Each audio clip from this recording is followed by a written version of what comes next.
Hello everyone, स्वागत है आप लोगों का बच्चों।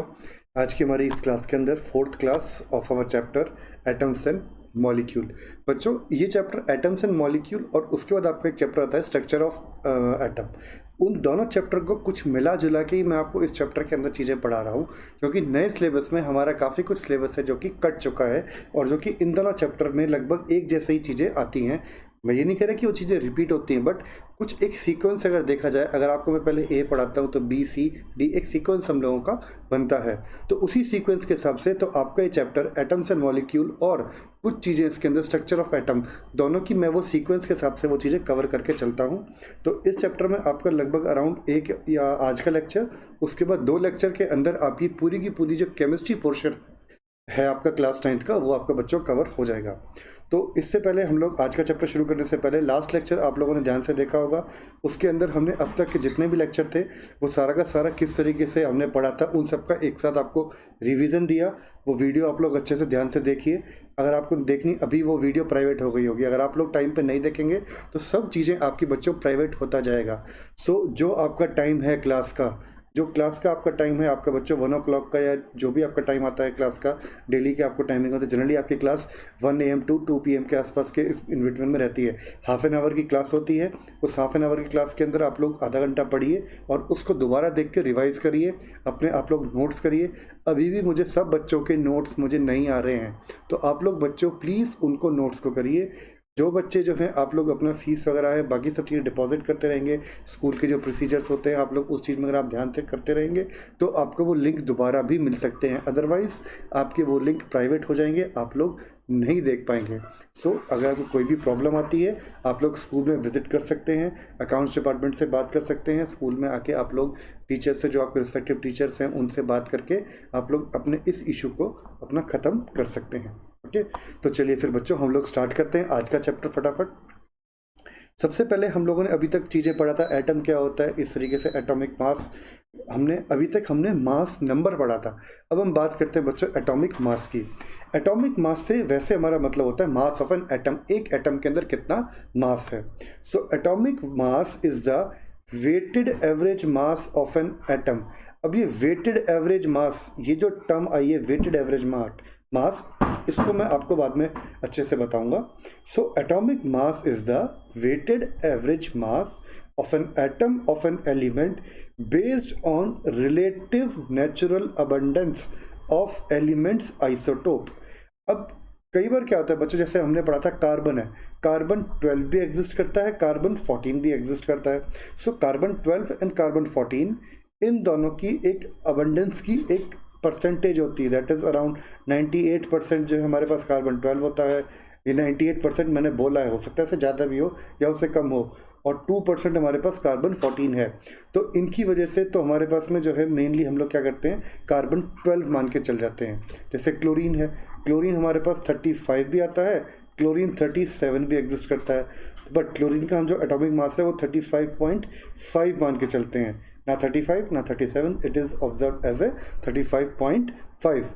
वो 35.5 क्यों ऑब्जर्व करके चला है बच्चों हम लोगों ने, वो इसलिए ऑब्जर्व करके चला है कि हमें पता लग जाए उससे कि भाई जो एवरेज है, इसका एवरेज के हम लोग ऑब्जर्व करके चलते हैं। ठीक है, तो अभी आप लोगों को समझना क्या है, आपको सिर्फ इतना समझना है भाई atomic mass is the mass of an atom. Okay, now पहला क्वेश्चन आता है, this mass is a relative mass. This mass is a relative mass. अब ये रिलेटिव मास क्यों है?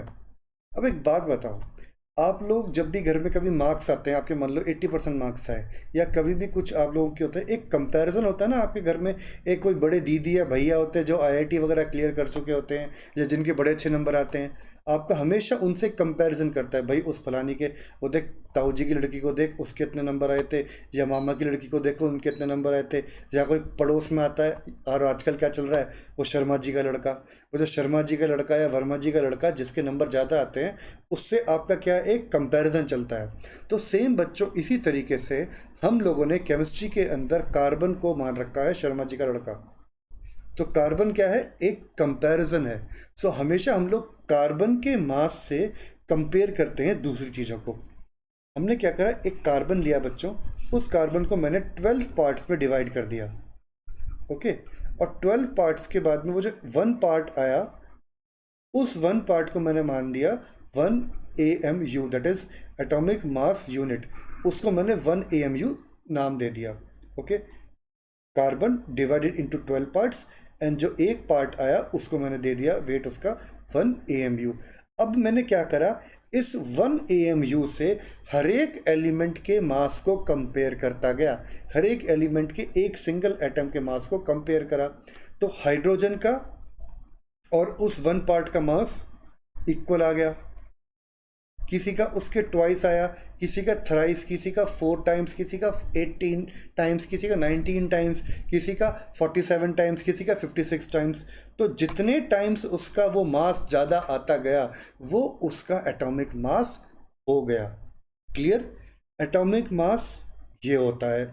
इसको रिलेटिव मास क्यों बोला जाता है? Because it is compared with the mass of 1/12 of a carbon 12 atom. Relative mass question आता है, what is atomic mass, why it is known as relative atomic mass. So atomic mass means it is the mass of an element, 1 atom of an element. It is known as relative because it is related to or compared to 1/12 mass of a carbon 12 atom. Clear? समझ में आ गई बात? ठीक है, तो ये हो गया हमारे पास क्या, एटॉमिक मास। चलिए, अब इसकी इतनी बड़ी खतरनाक डेफिनेशन को याद मत करो, जो मैंने आपको एक डेफिनेशन बताई छोटी सी वो याद कर लीजिए आप लोग इसको। अब आता है relative atomic mass, defined as the average mass per atom of a naturally occurring form of an element of the mass of the hydrogen atom.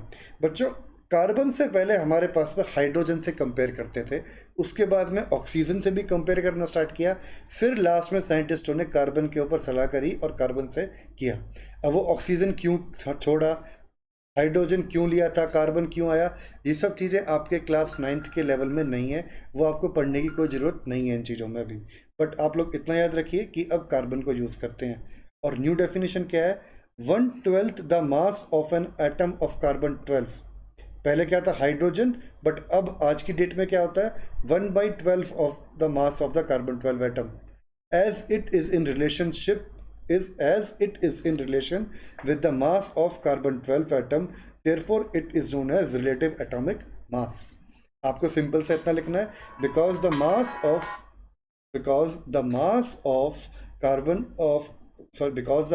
of any element is compared with the relative mass of carbon 12, then relative mass of the carbon 12, therefore it is known as relative atomic mass. Clear? अब देखिए, mass of 1 atom of element is equal to n times of 1/12 of the mass of 1 atom of carbon. n times का मतलब है कितने times वो उससे ज़्यादा है। इट मे बी 1 टाइम, अगर एक टाइम ज़्यादा है तो वो बराबर हो गया। n कैन बी 2, 3, 4, 5, 6, 100, 20, 50, 60, कुछ भी हो सकता है n आपके पास। वेयर n क्या हो जाएगा, उसका एटॉमिक मास हो जाएगा। सो एटॉमिक मास का क्या मतलब हो गया, इसको मैं क्या करता हूँ, ये मल्टीप्लाई में, ये इसके डिवाइड नीचे चला जाएगा। सो एटॉमिक मास किसी चीज़ का निकालना है तो क्या होगा, मास of 1 atom of element divided by 1/12 mass of the 1 carbon atom. किसी भी एलिमेंट का एटॉमिक मास, उसका मास 1 एटम का मास डिवाइड कर दो किससे, 1/12 मास ऑफ द कार्बन एटम से, तो क्या हो जाएगा, उसका एटॉमिक मास आ जाएगा। क्लियर हो गई बात?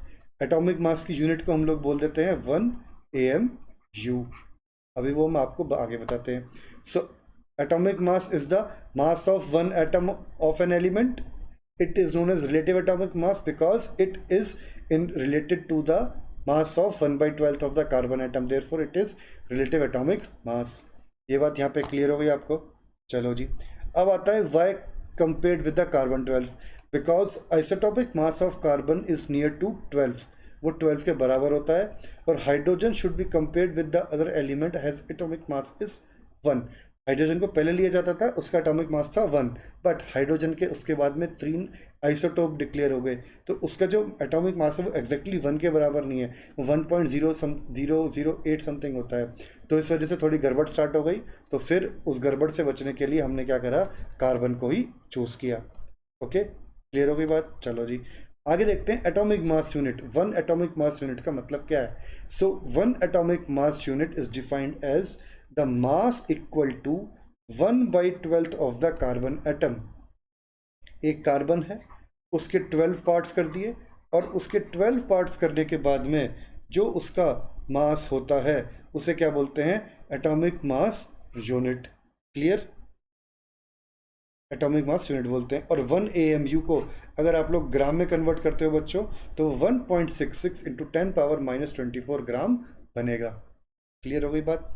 ठीक है, ग्राम और AMU में कंफ्यूज नहीं होना है। AMU अलग यूनिट तरीके से चलता है, ग्राम अलग चीज़ है।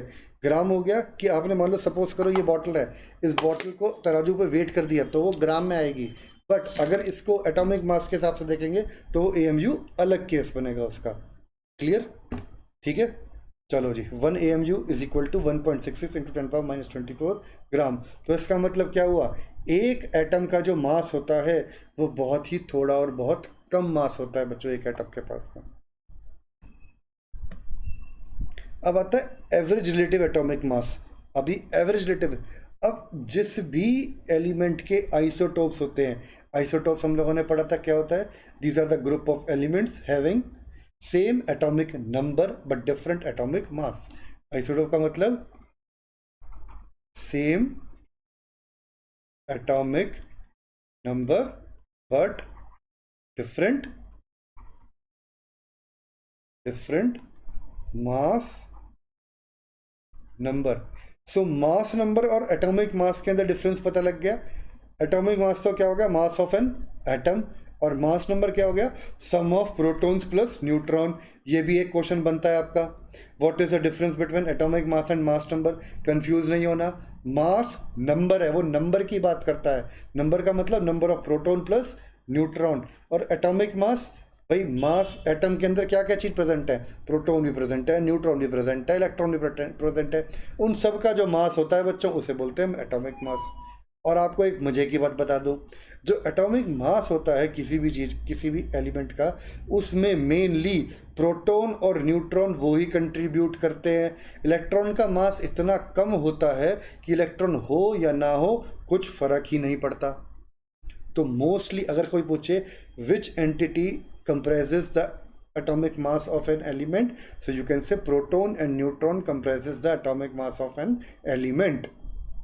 Electron being a very lighter entity does not you can say contribute towards the mass of an atom, or does not contribute in the atomic mass of an atom.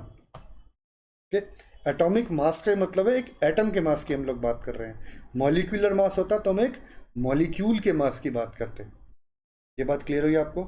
चलिए तो फिर आगे देखते हैं बच्चों, आगे क्या है हमारे पास में, इसको मैं क्लियर कर देता हूँ।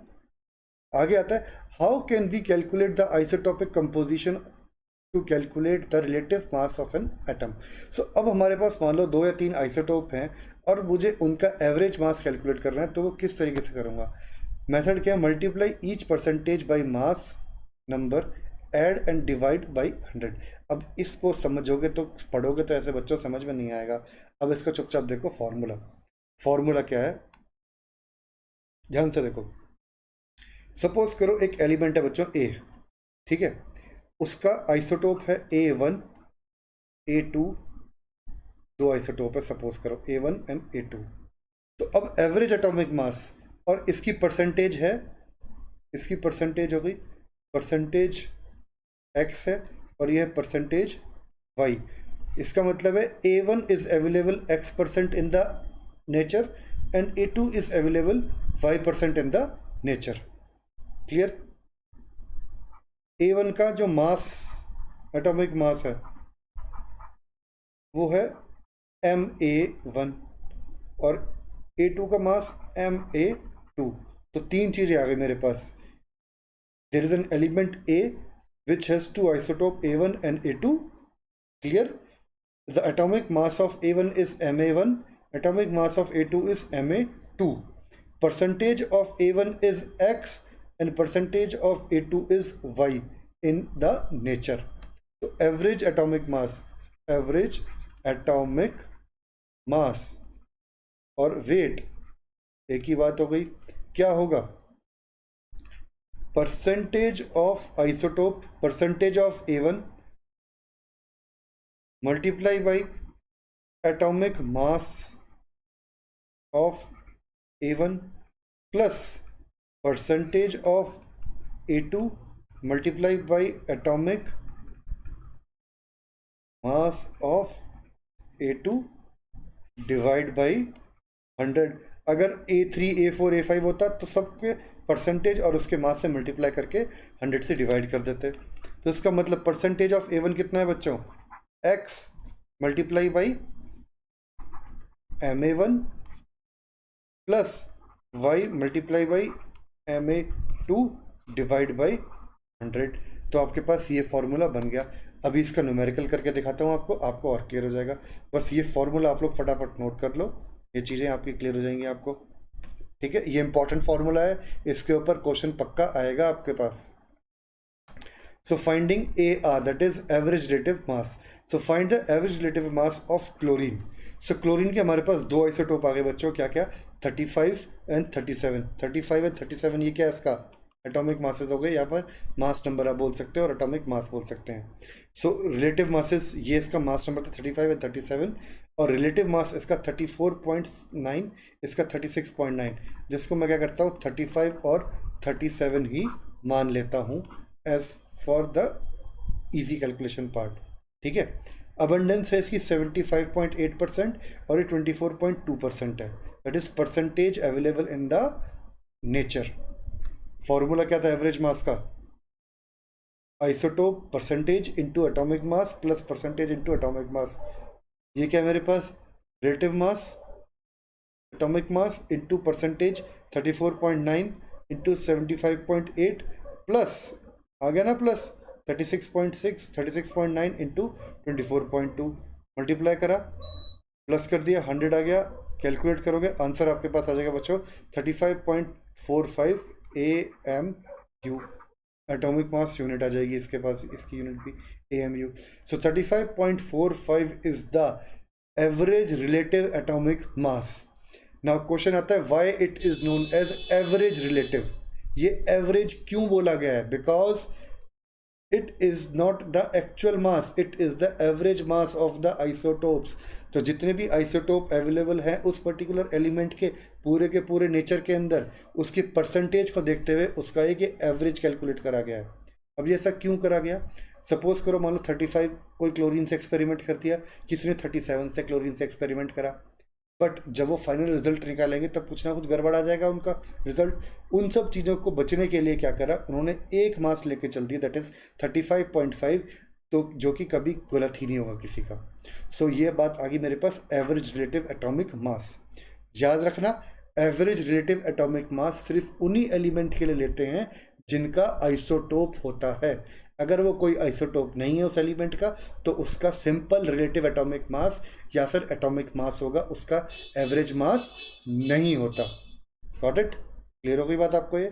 चलो तो अब फटाफट जरा एक क्वेश्चन करके देखो अपने आप लोग. An element has a following natural abundance of an isotopic masses 90.92 with इतने AMU, 0.26 abundance with 20.99 AMU and this abundance with इतना.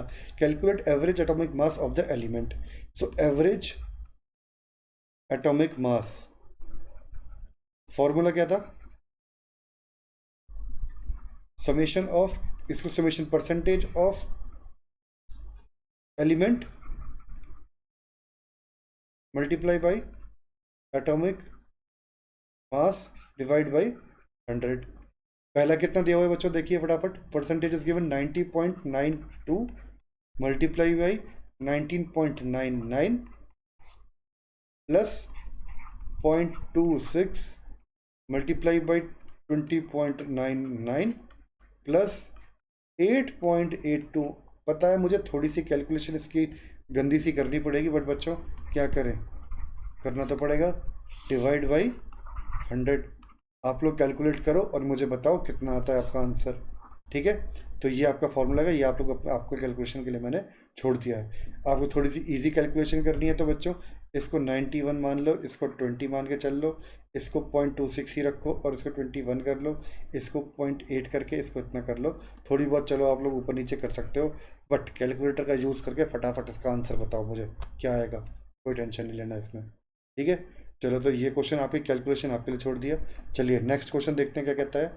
N element J having 34.7 AMU as the average atomic mass. अब बच्चों एक एलिमेंट जे है, उसका average atomic मास दे रखा है आपको 34.7 AMU with two isotope having the mass atomic mass 32 and 35। भाई उनके दोनों आइसोटोप का मास दे दिया 32 and 35। Now calculate percentage of both isotope. अब थोड़ा उल्टा हो गया, परसेंटेज कैलकुलेट करनी है।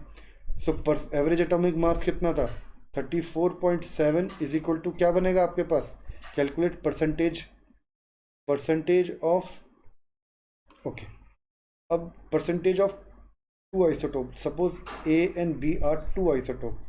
अगर ए आइसोटोप का मैंने मान लिया 32 और बी आइसोटोप का मैंने मान लिया 35। क्लियर, ए की परसेंटेज मैंने कैलकुलेट कर दी x, तो बी की परसेंटेज कितनी हो जाएगी बच्चों 100 माइनस x हो गया।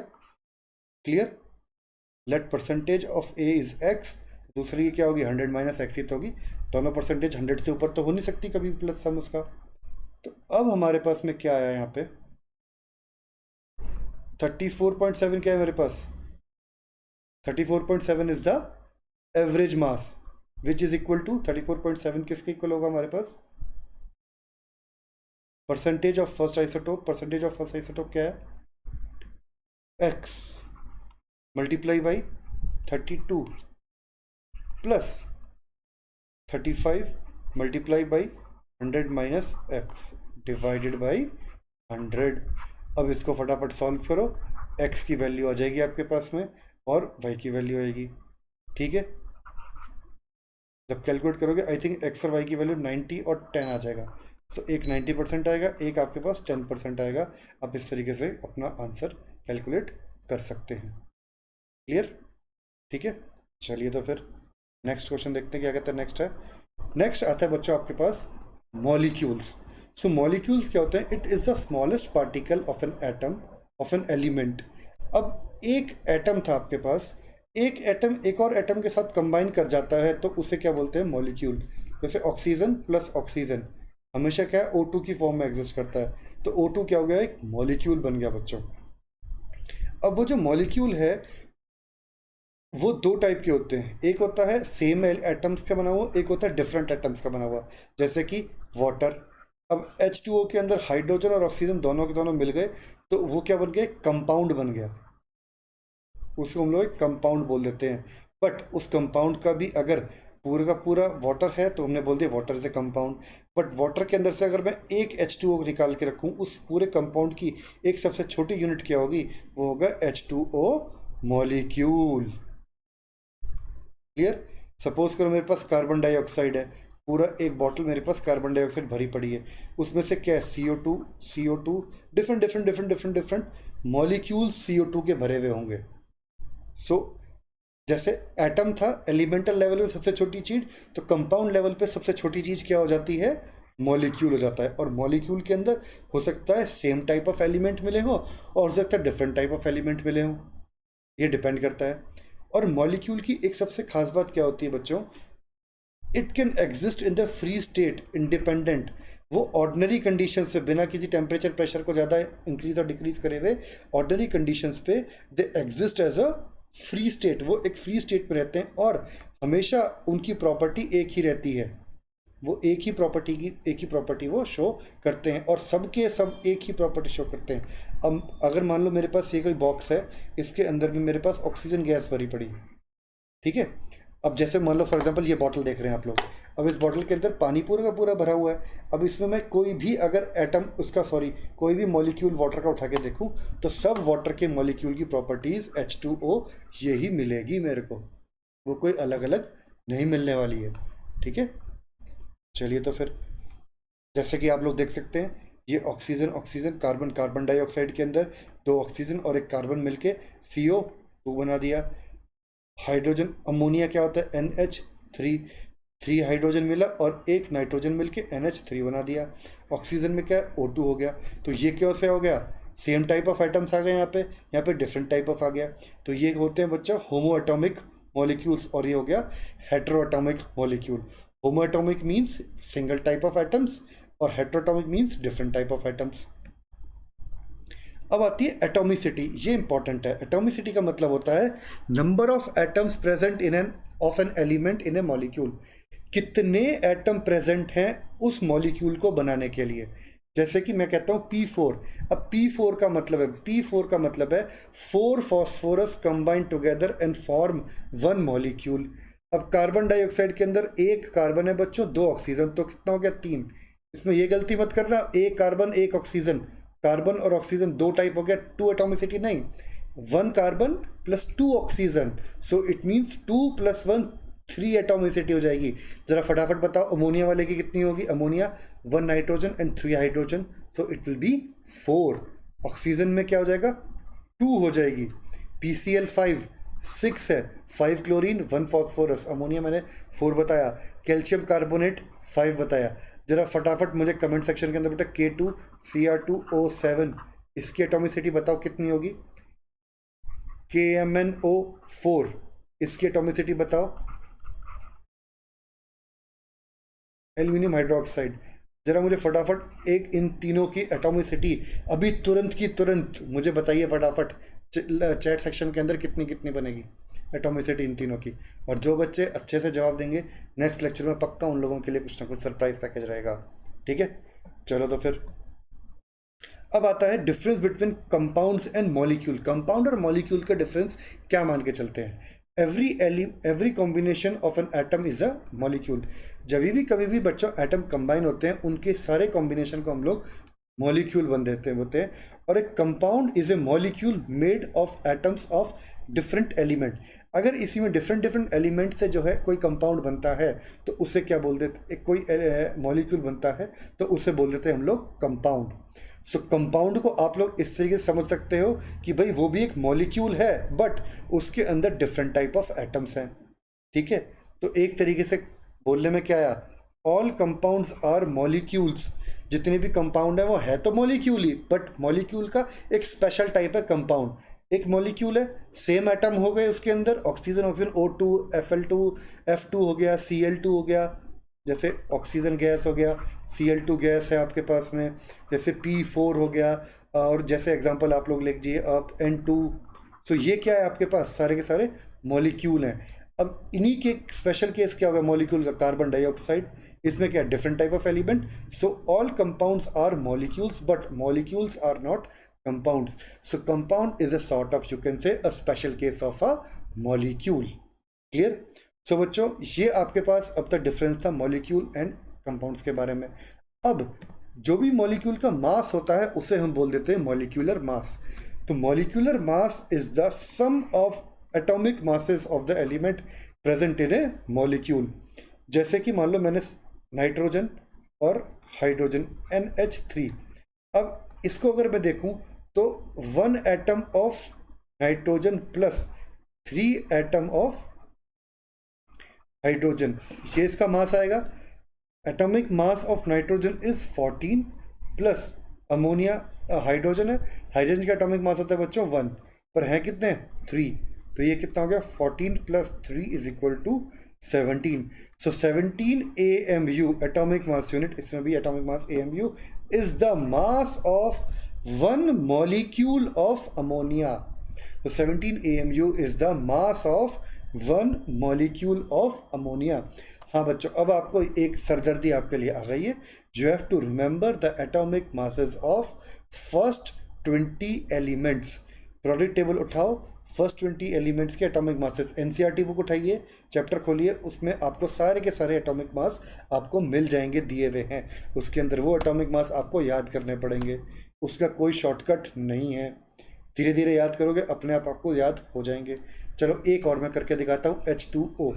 अब H2O के अंदर क्या है बच्चों, 2 हाइड्रोजन प्लस 1 ऑक्सीजन। हाइड्रोजन का एटॉमिक मास कितना होता है 1 होता है, मैंने 1 ले दिया। हमेशा एक चीज़ गांठ बांध लो अपनी कि भैया एटॉमिक मास को आप ब्रैकेट के अंदर लिखेंगे और बाहर जिससे मल्टीप्लाई कर रहे हैं वो क्या हो जाएगा, उसकी कितने नंबर ऑफ एटम वो हैं उसके अंदर। 1 ऑक्सीजन का होता है 16, so 2 + 16 is equal to 18 AMU। Clear हो गई बात, ये चीज़ आ गया। HCl हाइड्रोजन का 1 + 1 क्लोरीन दैट इज 35.5, ये कितना हो गया 36.5 हो गया। सो इस तरीके से you can calculate atom molecular mass of different different molecules. अब ऐसे ही एक आता है बच्चों फॉर्मूला मास।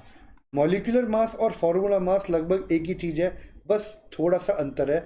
कुछ चीज़ों का हम लोग फॉर्मूला, जैसे कोई सॉल्ट्स होते हैं जैसे NaCl, जो भी आयनिक सॉल्ट होते हैं ना बच्चों, उसमें हम लोग उन्हें फार्मूला मास कहते हैं, उसमें उनका मॉलिक्यूल्स नहीं होते। जो भी हमारे पास जब भी कभी कोई एक मेटल और एक नॉन मेटल की चीज़ें बनती हैं, उन चीज़ों का हम लोग बोलते हैं फार्मूला मास।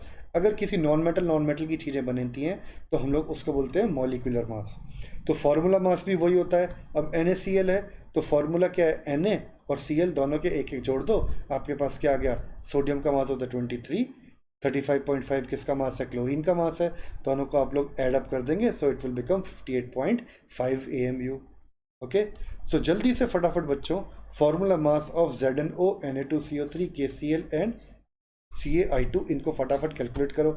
इनके एटॉमिक मासेस को आपको देखना है, आप लोग NCERT बुक का हेल्प ले सकते हैं, उसमें आप लोग मिल सकती है। नहीं समझ में आता कमेंट सेक्शन के अंदर आप लोग दे दीजिए, मैं आपको जो है इसकी एक आपको पूरा चार्ट आपको दे दूंगा, ठीक है। सो बच्चों आज हम लोग इतना ही करते हैं, सफिशेंट है। ये वाला क्वेश्चन आप लोग होमवर्क में ट्राई कीजिए, दिस इज़ इम्पॉर्टेंट। आपको हमेशा एग्जाम के अंदर 2 और 3 मार्क्स का क्वेश्चन आएगा to calculate the molecular mass of different different molecules और formula masses. So that's all for today, take care, bye bye. फटाफट दोबारा लेक्चर को देखिए, रिवाइज कीजिए, बाय।